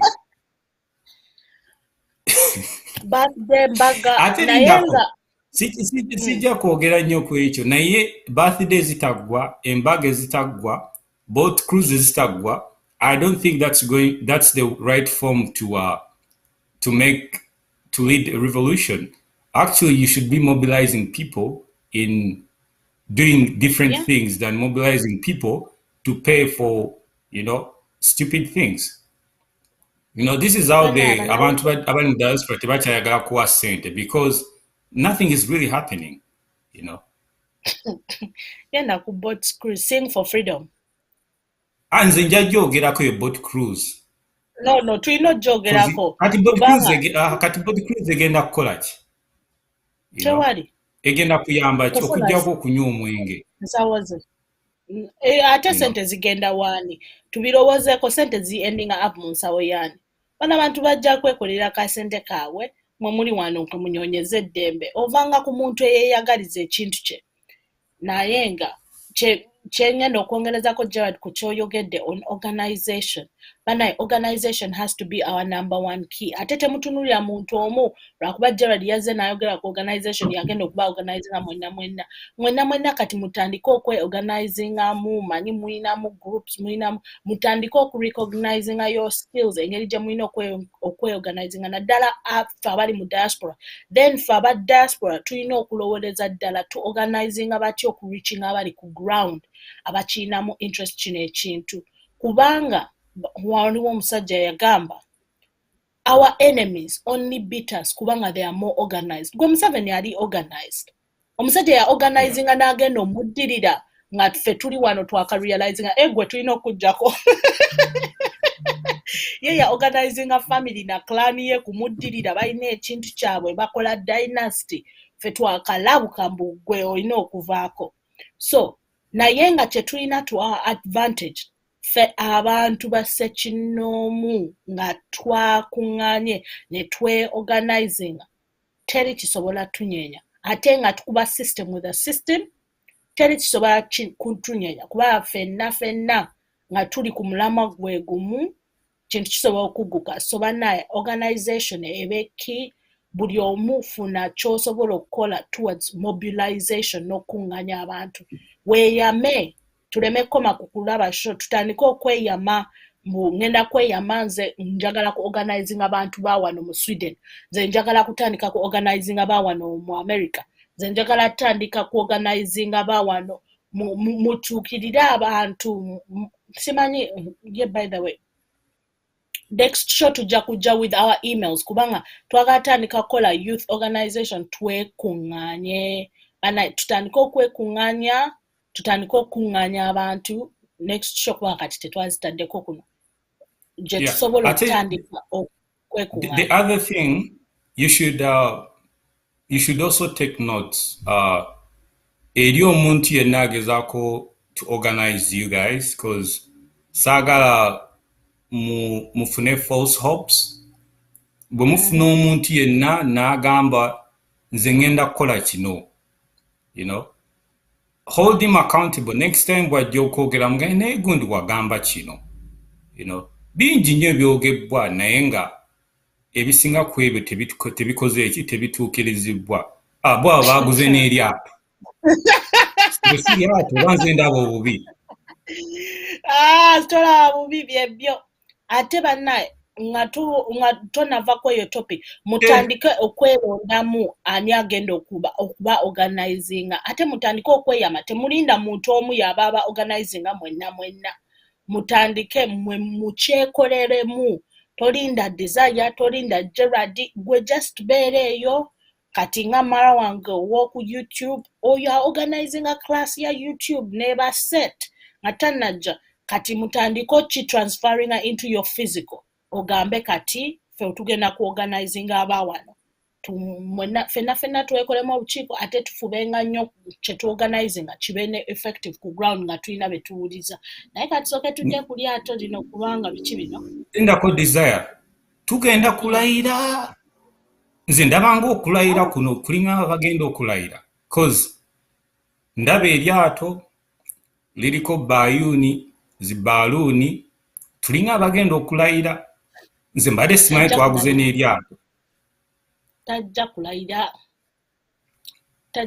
and yagamba nze I hold people accountable to their words mostly abo abajja ne boogera in front of the public ate omuntu yakugamba ebintu mu bibi mukwase kati ate gwoba oyogera ki abitadde ku lyato nammwe mugende kati ku lyato kati nze omunayuganda ali eyo saagala mugambe oba nze ndi biased oba something like that kati lina eryato ligenda ku buildinga ki ligenda kwongera taafaali ki ku revolution ligenda kwongera taafaali ki eri abo bali mu makomera ligenda kwongera taafaali ki eri abo abafiiribbwa ligenda kwongera taafaali ki eri famire zikyabonaabona olw'okuba abaali baleeta emmere mu nnyumba baafa cause nze nkimanyi people are suffering like people are there suffering because eyali aleeta emmere ku mmeeza yafa but era eri n'abo abaagala okutweyunga kati singa lemise tuyina people from like Nigeria abaagala maybe to spread abo batutadde abamanyi si bibulamu abantu ababonaabona kati omuntu omunigeria omumatiza otya oba omunnakenya mbutuli abantu mu Uganda babonaabona ng'ate bw'agenda n'alaba eryato agamba naye naawe oli kunfera ndooza lino eryato ly'abantu abali okubonaabona oba lyabo abanyigirizibwa abantu Gerald ndooza buli omu kati ekisinga okunyiiza biri bintu bibiri ekyavaamu mu kintu kya Uganda si ffeffekka bannayuganda abaali balinda Uganda yenunule Africa yali erinda Uganda yenunule nayo kubanga twali ate tukyasobola okuba that example in the region kubanga kye tutarealizing afe abalina longest standing dictator aserving imperialist powers ku continent naye bino abantu balowooza bwe tujja wano ne twogera mbu tuli kino nze siri anti Bobi Wine oba anti Nup oba anti nze ngamba wojja like campaigns zonna eyo video yambuze naye naadde nnyonya video ndooza naawe wagirabako era waba walinayo video banaye agidropping ena Telegram waliwo video nga muvubuka yali atunda ebinyeebwa like people had dreams ng'ali mu muti n'agamba Bobi Wine munaye totukola ebyabeesite abantu people had ate nga wagira kalulu ka muntu wa wansi abantu baavayo ne bamusupportinga lwakuba they wanted to see change naye nze what's so insulting how can you then have a boat cruise nga ne bwe wajja mu bigambo byo ng'ogamba bw'ojjidde tasobola na kuaffordinga kulinnya ku lyato eryo tasobola na kuba lyato eryo ate ng'ogamba lino eryato lya for political change bali abantu nga babatuukiriranga naye kati n'ebyokola bya boat cruise tebasobola na kujjako omuntu wa wansi naye ekisinga ddala okunyiiza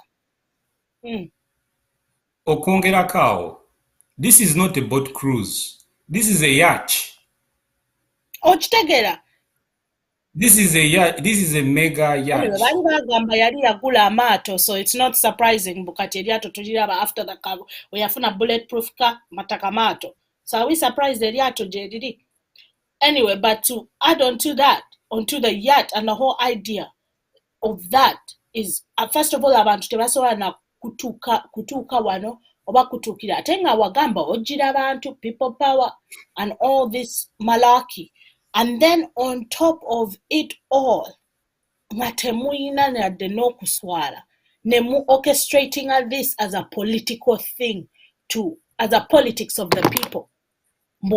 Dino boat cruise zigenda kuyamba abantu by'abantu tukyali mu revolution. Who are you fooling? Banaye tetuli basiru. People balina otandika okuandasanga mu tetuli basiru naye ate ekinyiiza be banaffe who were in the same age group abalowooza mbufe just anyway bayinza obba nasi bannaffe nga yeno Rukiri army Rukimi military be baba wano muntu veeko our love for Bobi Wine will never die. Banaye, when will you start loving yourself enough to want change? Bano bolwanirira bagenda kuba wano nga banywa champagne on a yacht. You are sleeping kutaka nga kwogumidde. Mumanye ebintu byeturanisa. Teturanisa y'engombo. Bobi Wine ntasobya wale yagamba mutasobya. Kale mekusobya nga nawe you can't go to university because you can't afford it. Tosobola kutandikayo ka business. Tosobola mbutagambwako ayimbe ku lyato. No, kayimbe ku lyato nga for you banaye nadala our age group banaye you have a future to live out. Bino ebyambuusi manya we love him so much tetusobola our love will never die tasobya tagambwako. You have a future to live. Omuntu ono yajja to that popularity nga alina byakusuubizzawo ebiba tebituuseewo otandika okubibanja tokita tasobya olaba ne tuleke naawe olaba ne Katonda yakola era y'okwesiga sitaani. Tuleke olaba kino ekisinga okumalamu amaanyi n'okuleeta ennaku abantu mu ebijambiya, you know, even people are being tortured. And ate center ya attention yaffe tugishiftinga. Simanyi lero tuli Dubai, enkya tuli South Africa, tuba tukyali awo eryato ne lijja ndoza muli kumpi kugula na nnyonyi kati bagenda ba arriving in private jets naye kekana kalimu. This is the assignment. Abanayuganda mukimanye, this is the assignment. Tuba focusing kubanga ababantu abafudde their lives matter. Ababantu abalumizibwa their lives sagala nnyo nakosa kubanga balina engeri gye bakosamu naye nga their lives like tulina okupaying attention to the fact that bali kutta bantu. It is important, it is necessary. Era nga Abatunisia bootugambye bwe bagamba ono abadde kimata waffe ate tugenda kudemandinga ki obulamu bwe no livelihood ye kubanga it was livelihood ye yamu driving at that. Kwa Uganda the livelihood buli kimu buli wewekyusa musolo kati desire the question then nina wano because I have so many friends. Matiza batyo omuna Kenya, omuna Nigeria, omuna Ghana, n'omu America, oba omuntu yenna ayagala okuteeka ettaffaali ku revolution nti abantu battibwa, bali mu makomera, banyigirizibwa ng'ate bwadda online just to verify mbu nange siri mufere bino bifaananyi byalaba abantu abo abantuyambye kyobalaba bodda ku Twitter handle ng'ez'Abannakenya ezo babeera batujerega all the time, you know. Bagamba bagezaako okuwa you know election nga zikutta akati bagezaako okwenyiga ne bagamba you know free Uganda something like that. Twitter handle z'Abannakenya kati abaali bagamba free Ugandans kati ate be batukolako jokes. Mugende muzirabe ekibi tusigala nnyo kulaba Twitter handle zaffe ez'Abagashumba ne Nono Moto Mouth yani mwerabidde netwerabira the other people, because sometimes we tugezaako okubeera mean netugamba ati tujja tulwana in Africa, but there are people who might help naye nga how are they going to help, you know, nga ebifaananyi bye balaba birala. These are the pictures you want to see nga bino olaba ng'oyo ataddeko game over akazanyo kaweddemu, you know. Naye nga ekyo, to your question, is ekyekinyiza about this whole situation, abantu baali batwegaseeko, everyone yali amanyi Uganda kigguka, online buli kimu kyali set, but neighbors baffe Kenya baali set, buli omu yali mabega our liberation. Naye just walaba ekyali Malawi, yeah. people in Malawi demonstrated on the street because of the situation in Uganda. In Malawi bagenda ku street ne beekaakaasa, buli omu, everyone was waiting, buli omu yali ali mabega waffe bannaye, tebabalimba kubanga Abafirika basinga they understand mbu ffenna tulina kwenunula okubeera n'eddembe, era buli omu yali mabega waffe kubanga leadership mu Africa erina okukyuka. E Malawi, e Ghana, ojjukira ebifaananyi by'ab'e Ghana, ate nga bano abantu tebabikolanga just obikola, babikolanga genuinely, baagala balabe enkyukakyuka, kuba enkyukakyuka mu Uganda yali egenda kukyusa face ya African politics. Naye kati omanyi weesunangako ng'ekintu kibaddewo, twandize mu unitary, tetumanyi what it would have been, might have been worse or whatever. Naye kati tugenda run-sa system with a system. Twagala federal governance, ate twagala the restoration of the indigenous African peoples, amataka gaabwe ne waje bali within that federal system. Tetwagala kuwulira anything else. Musimanyi obuyinza tubukwasa muntu omu oba party, political party emu. Saagala kubiwulira ebyo. Anyway, omanyi tulina information nyingi nnyo. Actually today tubaire tulina okwogera ku the Tunisian revolution, twogere ne ku Egyptian, twogere n'ekyali Libya, twogere ne ku kyali Sudan, ekyali Yemen, but it's like really a big it's very big, but tugezaako okupickinga key points ne tugezaako okusummarizing so that tetubaleka nga muhanginze. So eyo like actually cutting a revolution, so the twogeddeko at first, it lasted more than 10 years. Naye we get tugezaako okucombining ebintu ebyaliwo okumala emyaka 10 ne tukireeta within obudde bwe tuba tufunye wano.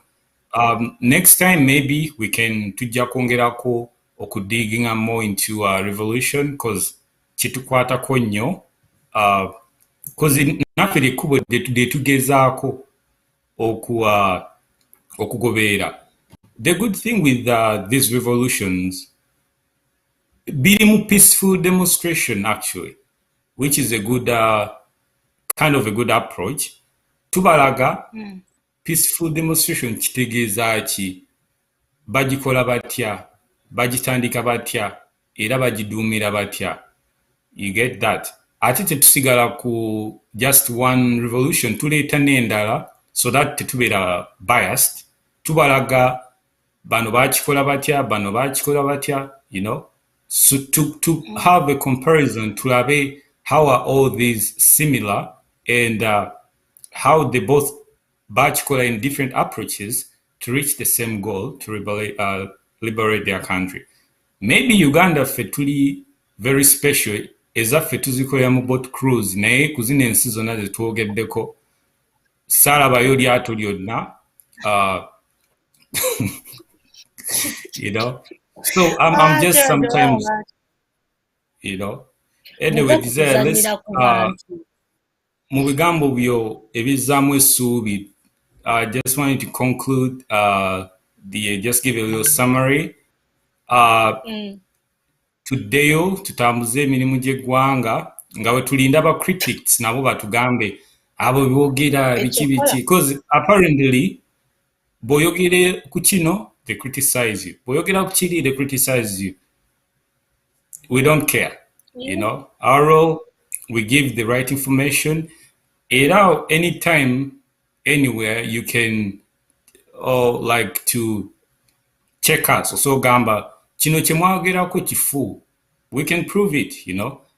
We speak facts, but we're not here to give people false hopes, you know, just Yeah. for the sake of motivating people. We motivate and educate and enlighten people so that we all, to them who, like imagination, to them mu kulota, to them reality. Because but to them reality, that's the only way we're going to secure our future, you know. These are Omanyi, Omanyi, in a revolution, waberayo so many people, you know, like kati mu revolution naawe olina okumanya what's your role, ngeri ki gy'ogenda participating. So waliwo scholar gwe njagala ennyo, her name is Dr. Joy James. Ye yagamba in this revolution, I'm a librarian. Kati ba librarian tugenda ne tunyonya information, omulimu gwaffe kuleeta information ne tugibawa kuba abantu bangi aba playing a role in a revolution. No waliwo Emil Kabar yagamba mbu ne revolution teyeetabibwamu mbu bantu mbu simanya Gerald alina okuba nga yali mu military n'alwana. No, bantu ba bulijjo be bagamba eno embeera tugikooye, ne bagenda ne balwanira eddembe lyabwe ate ne bakomawo ne bakola emirimu gye babadde bakola. Kaŋŋambe Gerald yali muvubi, n'akomawo n'avuba ate ng'avudde eri abadde akozesa ki, ayasa AK-47 nga yeerwanirira eddembe. So nga concluding nga mmala kiri nti on criticism, nze I welcome all criticism as long as it's constructive, you know. Kubanga wano we critically analyze and look at things, naye nga criticism yo webanga teri constructive, ngeri based off of teina foundation, kwegamba teina mirandira, just gwe wazze n'obwatuka bwatuka weka. So bana tutandika okutunula into criticism that's constructive. On criticizing ku kino nekiri kino nakyogedde nga si kikyamu, si fact, bino byatuleese, this is recorded history, mugere mumusome ate affect nze ne obulamu leero ebyebifo bino. Musobola okuverifying all this information ate n'okukyokuzzaamu abantu amaanyi kiri nti once we tutuuka no point whereby kubanga kino ekintu kiri on a personal and a community level, waliwo na personal level wootuuka n'ogamba bannaye tulina okwerwanako, ate waliwo eyo level as a community wetugamba tulina okwenunula. So it's an attitude. Ate ndowooza wano eyo culture etandise okugroomingibwa, tutandise okutegeera ddala ki kye tulwanira.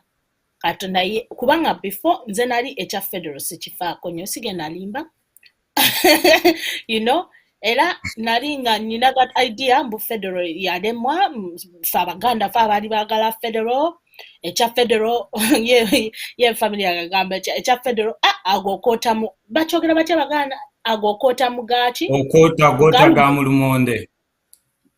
Naga federal agokota mugalumonde you know, naye kati kiraga yeyo system gye tulina okukozesa okulwanisa system yeefuga B gye batusibyeko. So bannaye tweyongere okwesomesa, tuyongere okuyiga, kubanga mu revolution if you're politically conscious nga ddala otutekinze time okusoma n'okumanya bino ebintu n'okumanya zino systems engeri gye zizanya, kuba batuzanyira ku bwongo yeyo emu ku psychological warfare, misinformation, tuba tusobola ddala okulwana ate nga we will always come up at the top, kubanga ddala fe abalina the right spiritually, fe abalina the right to those places. Omukama akuuma atakumira mpeera and banaye ekya organizing mukiteeke munnya amaanyi, mweyame mu organizing. Ate gwe omuntu waba yeeyamye nagangana ku organizing this region, tolinda ye yabayita meeting mwekolemu obukiiko, like mukikolemu nga si kya hierarchy naye nga kirina obukiiko, ono ye chief, ono ye deputy wa chief, wetukikwasaganya, ono watabaawo, mwekolemu amateeka bu constitution awo, so that muba organized. Kasita tuba organized, kubanga kati era olaba organization ya facts etandise okutiisa abantu, naye kati ate abantu abalala bwe batandika okweorganizinga nakyo. So tuwe organizing tugende mu maaso and omukama akuume atakuumira mpeera banaye Gerald my co-host n'abaali emabega w'ebyuma mwebale kututuusaako sheno eya leero. All right, thank you, Desire, for that motivation speak. I think next show tunes okogeraku about organization and how you can organize. Okusinza wawoli, you can even have 10 people, so that the olunaku olutuuka ne bagamba gundi wekalangala tumanyi gundi aha abantu bwebaliwa baabano tugenda kudemonstratinga bwe tufunayo abantu abalina abantu nga 10, funayo abantu 100 be bantu 1,000, funa abantu 1,000 be bantu 1,000. So it's just the little things which add up to the bigger picture. All right, I'm going to conclude the program. Thank you for everyone for your time. I hope everyone, you have a wonderful weekend. Take care. Temu partying at Charimus struggle. All right. Have a good day, everyone. Ciao. Ciao.